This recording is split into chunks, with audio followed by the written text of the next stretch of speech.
Okay, so enough of the rehash. The question comes down to is it possible to come out of shutdown? And yeah, it's definitely possible. It's something I see in therapy, I say pretty darn often. Again, these polyvagal states all evolve within us as a way to optimize resources in the face of danger, life threat, or even safety. All of these states have a function of optimizing bodily resources. In the safety state, it's about optimizing for health and growth and restoration. In flight fight, it's about mobilization.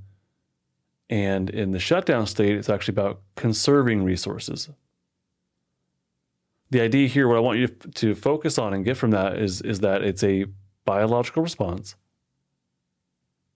So we shift to that state as a response to something, but we can also shift out of that state, partially, of course, once the danger is, or the life threat's gone, of course, but we can also shift out of that state through as a response to safety.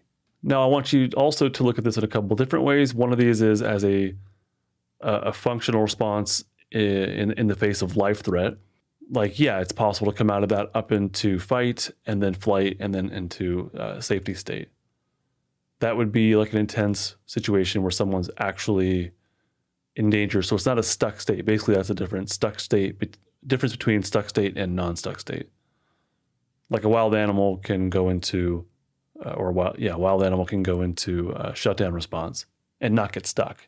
That mammal maybe drops down to the bottom of their polyvagal ladder, but they're not stuck there.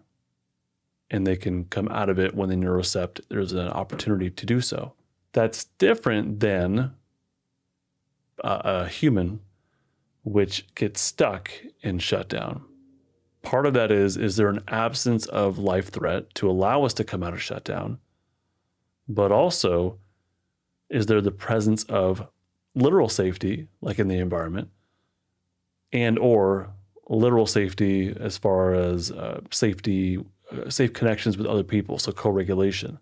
And is that human who is stuck in shutdown capable of listening and mindfully being with what's that shutdown state? And if they can mindfully be with it and then allow it to come out of its shutdown state, to feel the impulse to come out of to feel the impulse to be in shutdown, but then also feel the impulse to come out of shutdown and up into fight.